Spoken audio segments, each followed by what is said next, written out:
अलिफ लैला बूढ़े और उसकी हिरनी की कहानी। राक्षस की अनुमति मिलते ही बुजुर्ग ने अपनी कहानी बतानी शुरू की। बूढ़ा बोला, ये हिरनी जो आप मेरे साथ देख रहे हैं, असल में यह मेरी पत्नी है। जब मैं 12 साल का था तो मेरा विवाह इससे हुआ था। लेकिन आप लोग चौंकिए मत, ये शुरू से हिरनी नहीं थी। मैं आपको धीरे धीरे पूरी कहानी बताऊंगा। आप सभी धीरज रखकर सुनिएगा। सभी यह जानने के लिए उत्सुक थे कि आखिर बूढ़े की पत्नी के साथ क्या हुआ, वह हिरनी कैसे बन गई। सभी गोल घेरा बनाकर बैठ गए और बुजुर्ग ने कहानी शुरू की। उसने बताया, जब मेरा विवाह हुआ तो हिरनी एक सुंदर बालिका हुआ करती थी जो बेहद पतिव्रता थी। मेरी हर बात मानती थी। हम हंसी खुशी रह रहे थे। शादी के 30 साल तक हमें कोई बच्चा नहीं हुआ।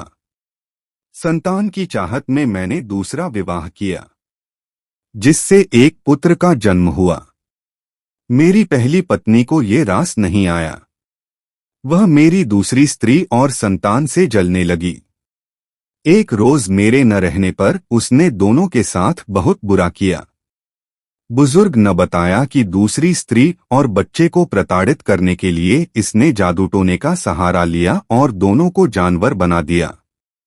इसने मेरी दूसरी स्त्री को गाय बना दिया और बच्चे को बछड़ा बना दिया। मेरी अनुमति के बिना इसने उन दोनों को नौकर के हाथों में सौंप दिया। बुजुर्ग बोला, जब मैं घर लौटा और स्त्री बच्चे का हाल पूछा तो इसने मुझसे कहा कि स्त्री मर गई और बच्चा बिना बताए कहीं चला गया है। मैं मायूस हुआ। कुछ दिन तक खोजबीन की, फिर छोड़ दिया। कुछ महीनों बाद ईद का त्योहार आया और मेरी इच्छा हुई कि मैं पशु की बलि दूं। मैंने अपने नौकर को बुलाया और एक गाय को लाने के लिए कहा। संयोग से नौकर जिस गाय को लाया वह मेरी दूसरी स्त्री निकली जो जादूटोना से गाय बन गई थी। जब मैंने उसे बलि देने के लिए वेदी पर चढ़ाया तो वे दहाड़ने रोने लगी। उसकी आंखों से आंसू बहने लगे। गाय की ये हालत देखकर मुझे दया आ गई और मुझसे छुरी न चली। मैंने नौकर से कहा कि इसे ले जा और इस बार बछड़े को लेकर आना। नौकर आज्ञा मानकर चला गया और कुछ देर बाद एक हष्टपुष्ट को लेकर लौटा। विधि का विधान ऐसा हुआ कि जो बछड़ा आया वह मेरा पुत्र निकला। मुझे देखते ही वह मेरे पैरों में गिर पड़ा। मैं उसका व्यवहार समझ नहीं पाया, लेकिन अंदर ही अंदर मुझे उसे बछड़े के लिए पीड़ा होने लगी। मैंने नौकर से कहा, तू इस बछड़े को ले जा, मैं इसकी बलि नहीं दे पाऊंगा। इतने में मेरी पत्नी जिद पर अड़ गई और बछड़े की कुर्बानी के लिए कहने लगी। लेकिन मेरा मन इसके लिए तैयार नहीं हुआ और मैंने बलि देने का इरादा ही टाल दिया। अगले दिन सुबह सुबह नौकर मेरे पास आया। उसने मुझे बछड़े और गाय की असली पहचान बताई। सारी बात सुनकर मैं स्तब्ध रह गया। मैंने उससे कहा कि तुम मेरी पत्नी पर इतना बड़ा इल्जाम कैसे लगा सकते हो और मैं कैसे मान लूं कि तुम सच बोल रहे हो। नौकर ने कहा, मालिक, मेरी बेटी जादू टोने में कुशल है। उसने ही मुझे ये बात बताई है। आप मेरा भरोसा करें। तसल्ली करने के लिए बुजुर्ग बोला, मैं दोबारा उस गाय और बछड़े से मिलना चाहता हूँ। नौकर बोला, ठीक है मालिक, जैसा आप कहें। वह गाय और बछड़े के पास मुझे ले गया। मैं जैसे ही उन दोनों के करीब पहुंचा, दोनों दहाड़े मारकर रोने लगे। मैं उन्हें रोता देख नहीं पाया। मैंने प्यार से उनके सिर पर हाथ फेरा। मुझे विश्वास हो गया कि ये दोनों मेरे अपने हैं। मैंने नौकर से कहा कि मैं तुम्हारी बेटी से मिलना चाहता हूं ताकि मेरा विश्वास और प्रबल हो जाए। नौकर की बेटी ने मुझे प्रणाम किया और बोली, मैं आपकी पत्नी और बेटे को मनुष्य स्वरूप में वापस ले आऊंगी, लेकिन मेरी 2 शर्त हैं जो आपको माननी होगी। बुजुर्ग उसकी बात से सहमत हो गया और शर्त पूछी। लड़की बोली, पहली कि आप अपने पुत्र का विवाह मेरे साथ कर देंगे और दूसरी ये कि जिसने आपकी पत्नी और बेटे का ये हाल किया आप उसे भी दंड देंगे। बुजुर्ग बोला, मुझे तुम्हारी शर्त मंजूर है। जहां तक बात रही दोषी को दंड देने की, तो ये निर्णय मैं तुम पर छोड़ता हूं।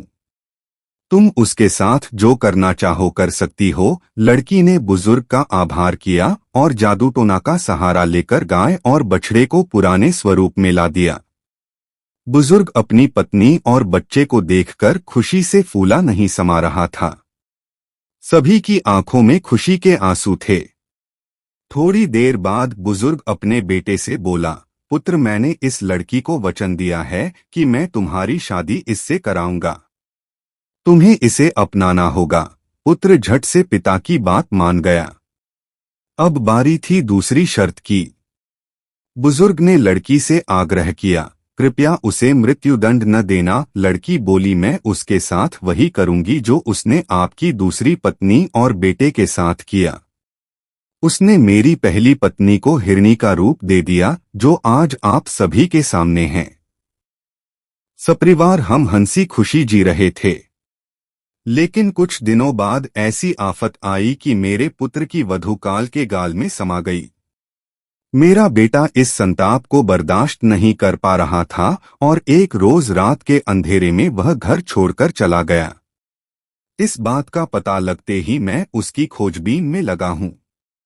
बुजुर्ग बोला, तब से मैं और मेरी पत्नी हिरनी महीनों से अपने पुत्र की तलाश में भटक रहे हैं। दैत्य महाराज, अब आप ही बताइए, ये कहानी विचित्र है न? दैत्य ने संकोच बोला, ये कहानी निसंदेह ही विचित्र है।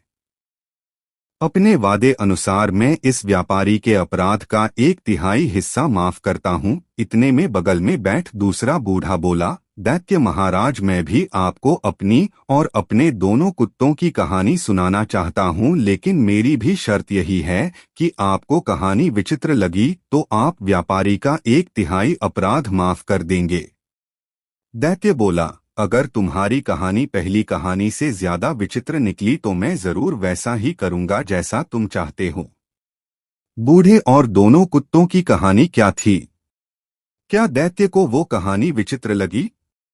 क्या व्यापारी का अपराध माफ हुआ? ये सब जानने के लिए पढ़े अगला अध्याय। भाइयों बहनों, कैसा लगा हमारा प्रोग्राम? और भी अच्छे प्रोग्राम देखने के लिए हमारे इस चैनल को सब्सक्राइब, शेयर और लाइक करके सपोर्ट करें। दोस्तों, 1 लाख सब्सक्राइबर करने की मेहरबानी करें प्लीज।